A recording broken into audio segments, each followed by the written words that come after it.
दोस्तों नमस्कार। दमन जी के क्लासेज में आपका स्वागत है। दोस्तों मैं इस वीडियो में आपके लिए भारतीय राजनीति से संबंधित कुछ महत्वपूर्ण क्वेश्चन लेकर आया हूं। वीडियो को पूरा जरूर देखिए और वीडियो को लाइक शेयर और सब्सक्राइब जरूर कीजिए।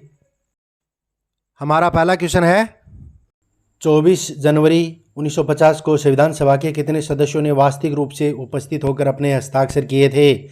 Option A 299, option B 284, option C 385, option D 292।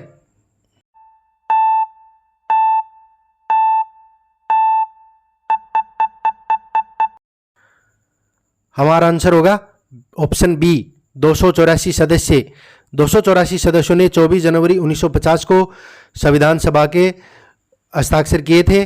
दोस्तों संविधान सभा का जो 12वां और अंतिम अधिवेशन 24 जनवरी 1950 को हुआ था, जिसमें डॉक्टर राजेंद्र प्रसाद को भारत का प्रथम राष्ट्रपति चुना गया था। और इसी दिन यानी कि 24 जनवरी 1950 को कुल 284 माननीय सदस्यों ने वास्तविक रूप से संविधान पर अपने हस्ताक्षर किए थे। संविधान सभा के लिए चुनी जाने वाली एकमात्र दलित महिला कौन थी? ऑप्शन ए सुचेता कृपलानी, ऑप्शन बी अम्मू Swaminathan, option C Dakshinayani Velayudhan, option D Durgabai Deshmukh.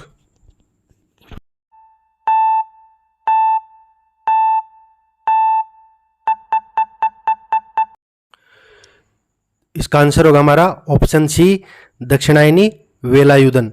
दोस्तों संविधान सभा के लिए चुनी जाने वाली एकमात्र दलित महिला कौन थी? दक्षिणायनी वेलायुधन। वैसे हमारी संविधान सभा में कुल महिला सदस्यों की संख्या कितनी थी? 15 सदस्य थी। कुल कितनी महिला सदस्य थी? 15 महिला सदस्य थी।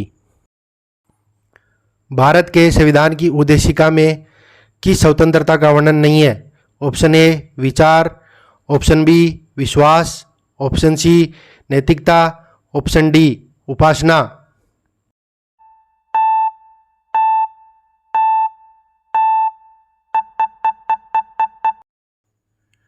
इसका आंसर होगा हमारा ऑप्शन सी नैतिकता।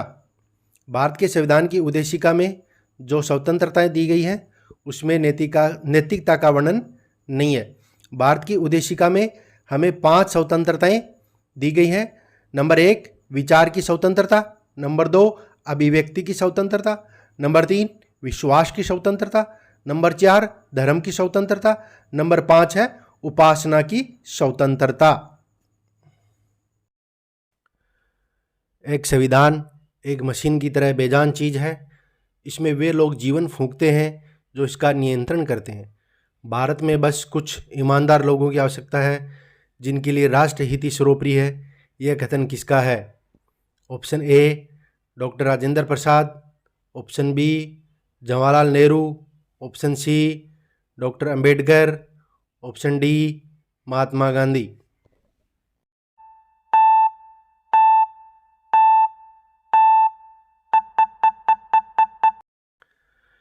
इसका सही आंसर होगा option A doctor Rajendra Prasad. यह कथन किसका है? यह कथन डॉक्टर राजेंद्र प्रसाद का है, जो भारत के प्रथम राष्ट्रपति चुने गए थे। एक निर्वाचित संविधान सभा द्वारा भारतीय संविधान का निर्माण करने का प्रस्ताव किया गया था। ऑप्शन ए साइमन कमीशन द्वारा, ऑप्शन बी भारत सरकार अधिनियम 1935 द्वारा, ऑप्शन सी क्रिप्स मिशन द्वारा, option D British cabinet delegation द्वारा।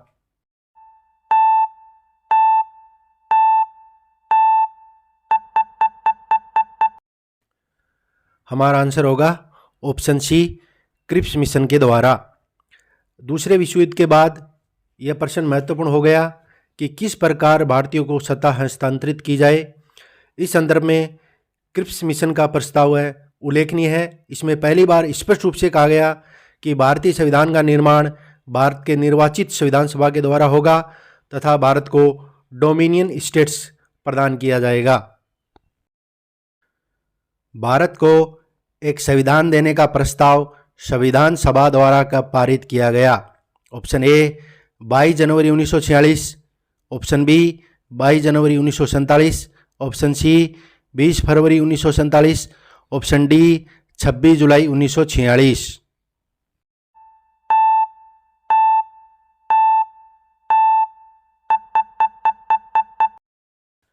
हमारा आंसर होगा ऑप्शन बी 22 जनवरी 1947 को। प्रस्तावना प्रस्ताव संविधान सभा में पंडित जवाहरलाल नेहरू द्वारा 13 दिसंबर 1946 को रखा गया, जिसे संविधान सभा द्वारा 22 जनवरी 1947 को पारित कर दिया गया था। लाभ का पद ऑफिस ऑफ प्रॉफिट शब्दावली का उल्लेख भारत के संविधान में मौलिक अधिकारों से संबंधित निम्नांकित में से किस अनुच्छेद में किया गया है? ऑप्शन ए अनुच्छेद 15, ऑप्शन बी अनुच्छेद 16, ऑप्शन सी अनुच्छेद 17, ऑप्शन डी अनुच्छेद 18।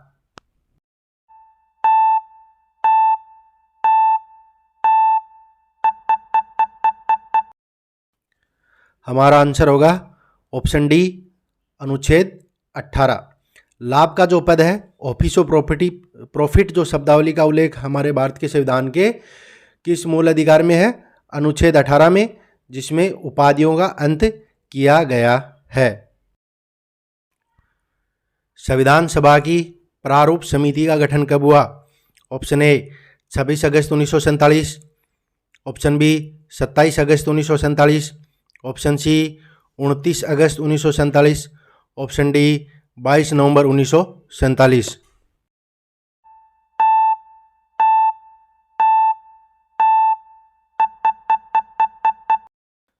हमारा आंसर होगा ऑप्शन सी 29 अगस्त 1947 को। संविधान की समस्त समितियों में से प्रारूप समिति सबसे महत्वपूर्ण समिति थी। इसके अध्यक्ष डॉक्टर भीमराव अंबेडकर को बनाया गया। इसमें कुल 7 सदस्य थे और प्रारूप समिति का गठन 29 अगस्त 1947 को किया गया था। भारत के संविधान में महान्यायवादी के पद का विचार किस देश से लिया गया है? Option A Germany, option B Canada, option C Britain, option D Australia.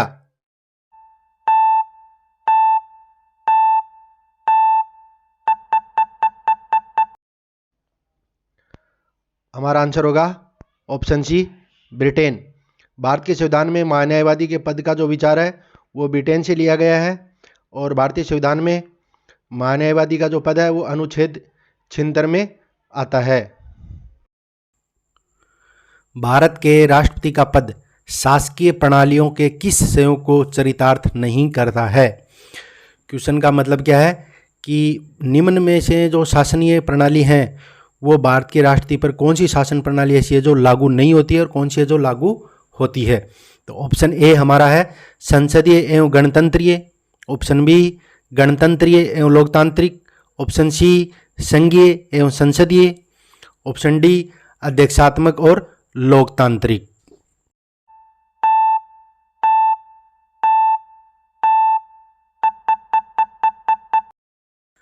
हमारा आंसर होगा ऑप्शन डी अध्यक्षात्मक और लोकतांत्रिक। इसका मतलब क्या हुआ कि भारत के जो राष्ट्रपति का जो पद है भारत का, उसमें निम्न में से शासन प्रणालियां कौन सी हैं जो उस पर लागू नहीं होती हैं? तो हम देखते हैं ऑप्शन ए में क्या दे रखा है, संसदीय और गणतंत्रीय। तो भारत के राष्ट्रपति का जो पद है वो संसदीय है, गणतंत्रीय भी है। ऑप्शन बी में गणतंत्रीय लोकतांत्रिक, तो गणतंत्रीय भी है। गणतंत्रीय का मतलब क्या है कि भारत का राष्ट्रपति निर्वाचित होता है और लोकतांत्रिक भी है। ऑप्शन सी है संघीय और संसदीय, तो संघीय और संसदीय भी है। ऑप्शन डी है अध्यक्षात्मक और लोकतांत्रिक, तो इसमें लोकतांत्रिक है भारत के राष्ट्रपति का पद, लेकिन अध्यक्षात्मक नहीं है, इसलिए ये ऑप्शन सही होगा। लेखानुदान संघ सरकार को कौन सी अनुमति प्रदान करता है? ऑप्शन ए सार्वजनिक ऋण लेने की अनुमति, ऑप्शन बी आरबीआई से ऋण लेने की अनुमति, ऑप्शन सी राज्यों को अनुदान प्रदान करने की अनुमति, ऑप्शन डी निश्चित अवधि के लिए भारतीय संचित निधि से धन निकालने की अनुमति।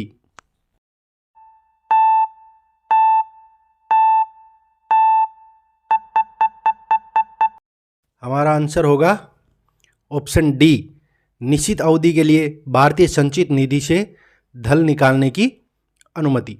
लेखानुदान क्या होता है? लेखानुदान संघ सरकार को निश्चित अवधि के लिए भारतीय जो संचित निधि होती है उससे धन निकालने की अनुमति देता है। लेखानुदान राजस्व और खर्चों का लेखा जोखा मात्र होता है। इसमें 3 या 4 महीनों के लिए सरकारी कर्मचारियों के लिए वेतन, पेंशन और अन्य सरकारी कार्यों के लिए राजकोष से धन लेने का प्रस्ताव होता है। ऐसा इसलिए होता है कि संविधान के मुताबिक राजकोष से धन निकालने के लिए संसद की मंजूरी आवश्यक होती है। समान कार्य के लिए समान वेतन किस प्रकार का अधिकार है? ऑप्शन ए मौलिक अधिकार है, ऑप्शन बी आर्थिक अधिकार है, ऑप्शन सी मौलिक कर्तव्य है, ऑप्शन डी राज्य के नीति निर्देशक सिद्धांत का अंग है।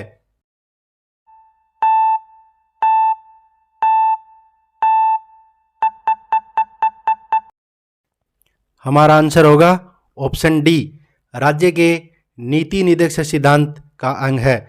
समान कार्य के लिए समान वेतन किस प्रकार का अधिकार है? समान कार्य के लिए समान वेतन नीति निर्देशक सिद्धांतों में दिया हुआ है।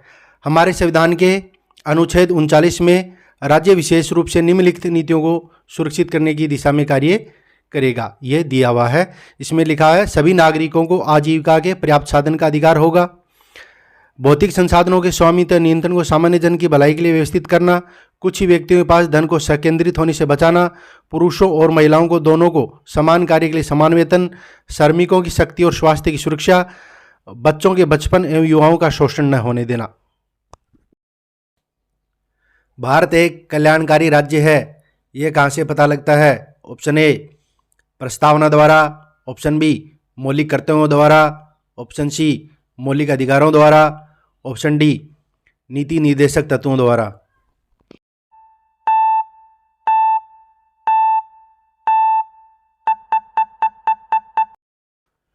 हमारा आंसर होगा ऑप्शन डी नीति निर्देशक तत्वों द्वारा। भारत एक कल्याणकारी राज्य है, यह हमें कहाँ से पता लगता है? नीति निर्देशक तत्वों द्वारा पता लगता है। नीति निर्देशक तत्वों में ये सारी चीजें बताई गई हैं कि भारत एक कल्याणकारी राज्य होगा। निम्न में से कौन संसद के दोनों सदनों में बोलने व अन्य कार्रवाई में भाग लेने का अधिकार रखता है परंतु वोट डालने का अधिकार नहीं रखता है? ऑप्शन ए भारत के मुख्य चुनाव आयुक्त, ऑप्शन बी नियंत्रक एवं महालेखा परीक्षक, ऑप्शन सी वित्त आयोग के अध्यक्ष, ऑप्शन डी भारत के अटॉर्नी जनरल।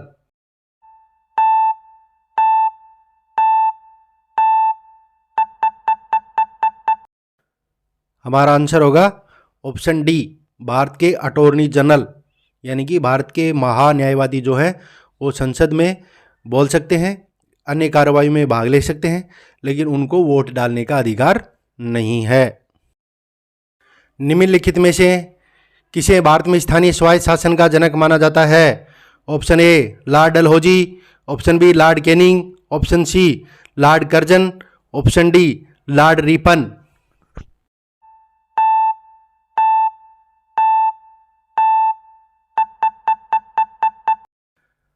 हमारा आंसर होगा option D Lord Ripon. Lord Ripon को स्थानीय स्वशासन का जनक माना जाता है। किसी राज्य में अनुच्छेद 356 के अंतर्गत राष्ट्रपति शासन सामान्यतः अधिकतम कितनी अवधि के लिए लगाया जा सकता है? ऑप्शन ए 1 वर्ष, ऑप्शन बी 2 वर्ष, ऑप्शन सी 3 वर्ष, ऑप्शन डी 6 महीने।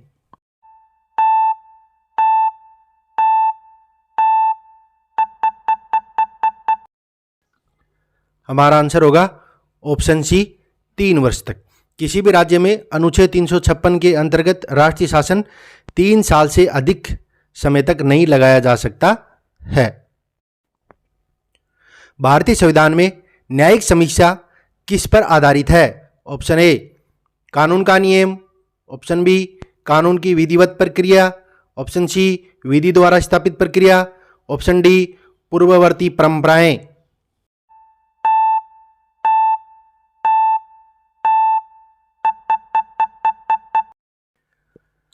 हमारा आंसर होगा ऑप्शन सी विधि द्वारा स्थापित प्रक्रिया, यानी कि भारतीय संविधान में जो न्यायिक समीक्षा है वो किस पर आधारित है? विधि द्वारा स्थापित प्रक्रिया या कानून द्वारा स्थापित प्रक्रिया। यह शब्दावली जापान के संविधान से ली गई है और भारतीय संविधान के अनुच्छेद 137 में निर्णयों या आदेशों उच्चतम न्यायालय द्वारा पुनरावलोकन की जो शब्दावली है वो दी गई अनुच्छेद 137 में। अगर किसी साधारण विधेयक को लेकर राज्यसभा और लोकसभा के बीच गतिरोध है तो इसे हल कैसे किया जाएगा? ऑप्शन ए राष्ट्रपति द्वारा, ऑप्शन बी मंत्री परिषद द्वारा, ऑप्शन सी संसद के संयुक्त अधिवेशन द्वारा, ऑप्शन डी सर्वोच्च न्यायालय द्वारा।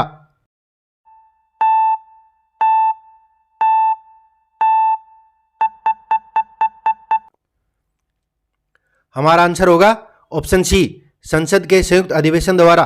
यदि किसी साधारण विधेयक को लेकर राज्यसभा और लोकसभा के बीच गतिरोध उत्पन्न हो जाता है तो इसके लिए संविधान में प्रावधान है, अनुच्छेद 108 के अंतर्गत संसद का संयुक्त अधिवेशन बुलाया जाएगा।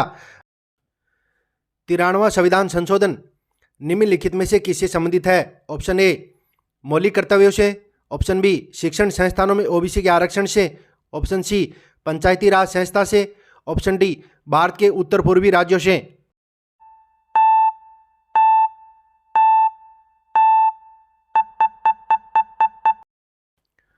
हमारा आंसर होगा ऑप्शन बी शिक्षण संस्थानों में ओबीसी के आरक्षण से संबंधित। 93वां संविधान संशोधन शिक्षण संस्थानों में ओबीसी के आरक्षण से संबंधित है, जो कि 2006 में पारित किया गया। निम्नलिखित में से किसने संवैधानिक उपचारों के अधिकार को भारतीय संविधान के हृदय और आत्मा की संज्ञा दी थी?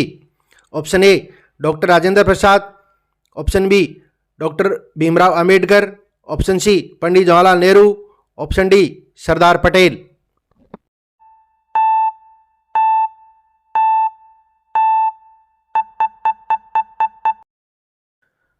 हमारा आंसर होगा option B doctor Bhimrao Ambedkar. Doctor Bhimrao Ambedkar ने संवैधानिक उपचारों के अधिकार को भारतीय संविधान के हृदय और आत्मा की संज्ञा दी है और हमारे संविधान के अनुच्छेद 32 में संवैधानिक उपचारों का अधिकार दिया गया है। वे 3 आधार जिन पर संविधान के अनुच्छेद 352 के अधीन आपात उद्घोषणा की जा सकती है में शामिल नहीं है।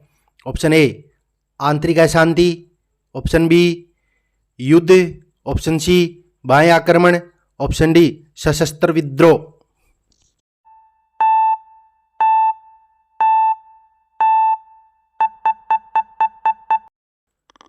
हमारा आंसर होगा ऑप्शन ए आंतरिक अशांति। भारत का राष्ट्रपति अनुच्छेद 352 के तहत आपातकाल की घोषणा कर सकते हैं और इसमें युद्ध के आधार पर, सशस्त्र विद्रोह के आधार पर और बाह्य आक्रमण के आधार पर आपातकाल की घोषणा की जा सकती है। केवल आंतरिक अशांति के नाम पर आपातकाल की घोषणा नहीं की जा सकती। 44वें संविधान संशोधन 1978 के द्वारा आंतरिक अशांति शब्द के स्थान पर सशस्त्र विद्रोह शब्द रख दिया गया है। अनुच्छेद 108 के अंतर्गत लोकसभा और राज्यसभा की संयुक्त बैठक आहूत की जाती है। ऑप्शन ए राष्ट्रपति द्वारा, ऑप्शन बी लोकसभा अध्यक्ष द्वारा, ऑप्शन सी प्रधानमंत्री द्वारा, ऑप्शन डी राज्यसभा के अध्यक्ष द्वारा।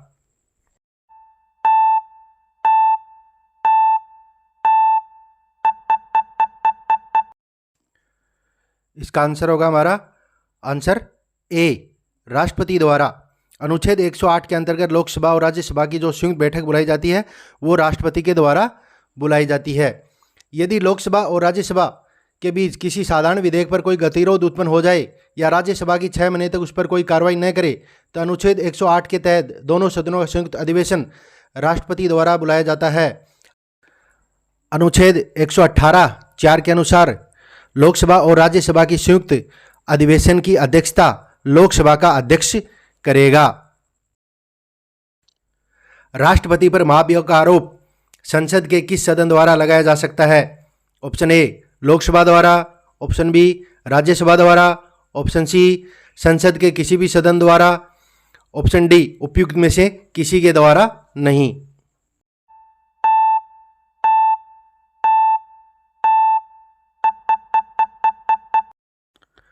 हमारा आंसर होगा ऑप्शन सी संसद के किसी भी सदन द्वारा।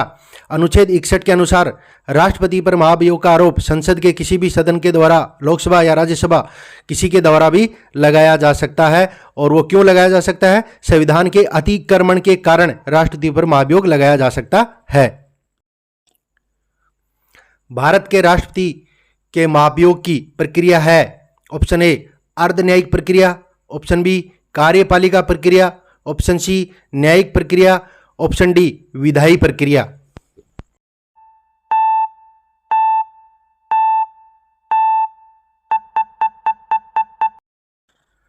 हमारा आंसर होगा ऑप्शन ए अर्धन्यायिक प्रक्रिया। भारत के राष्ट्रपति के जो महाभियोग की प्रक्रिया है उसको अर्धन्यायिक प्रक्रिया कह सकते हैं हम। और अनुच्छेद 61 के अनुसार भारत के राष्ट्रपति के ऊपर महाभियोग लगाया जा सकता है। लोक नीति का अभिभावक किसे कहा जाता है? ऑप्शन ए राष्ट्रपति, ऑप्शन बी नियंत्रक एवं महालेखा परीक्षक, ऑप्शन सी संसद, ऑप्शन डी मंत्रिपरिषद।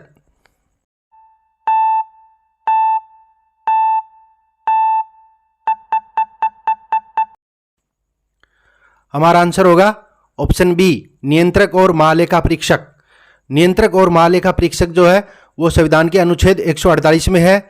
नियंत्रक एवं महालेखा परीक्षक संघ व राज्यों की लोक नीतियों के सभी खातों की जांच करता है, अतः उसे लोक नीति का अभिभावक कहा जाता है। भारतीय संसद की लोक लेखा समिति के अध्यक्ष को कौन मनोनीत करता है? ऑप्शन ए लोकसभा का अध्यक्ष, ऑप्शन बी प्रधानमंत्री, ऑप्शन सी राष्ट्रपति, ऑप्शन डी राज्यसभा के सभापति।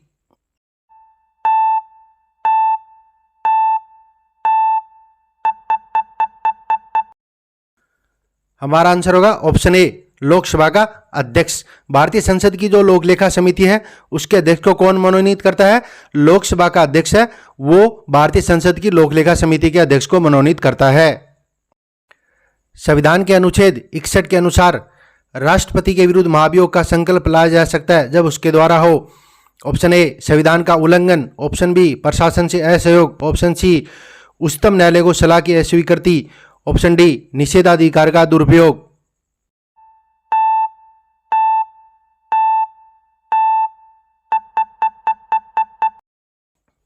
हमारा आंसर होगा ऑप्शन ए संविधान का उल्लंघन। अनुच्छेद 61 के अनुसार यदि राष्ट्रपति संविधान का उल्लंघन करता है, संविधान का अतिक्रमण करता है तो उसके विरुद्ध महाभियोग लाया जा सकता है। भारत में उपराष्ट्रपति को हटाने का प्रस्ताव लाया जा सकता है। ऑप्शन ए लोकसभा द्वारा, ऑप्शन बी राज्यसभा द्वारा, ऑप्शन सी मंत्रिपरिषद द्वारा, ऑप्शन डी संसद की संयुक्त समिति द्वारा।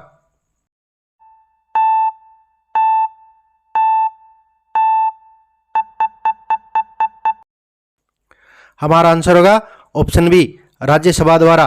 भारत में उपराष्ट्रपति को हटाने का प्रस्ताव केवल राज्यसभा में लाया जा सकता है, लोकसभा में नहीं। संघ की मंत्रिपरिषद सामूहिक रूप से उत्तरदायी है। ऑप्शन ए राष्ट्रपति के प्रति, ऑप्शन बी संसद के प्रति, ऑप्शन सी लोकसभा अध्यक्ष के प्रति, ऑप्शन डी लोकसभा के प्रति।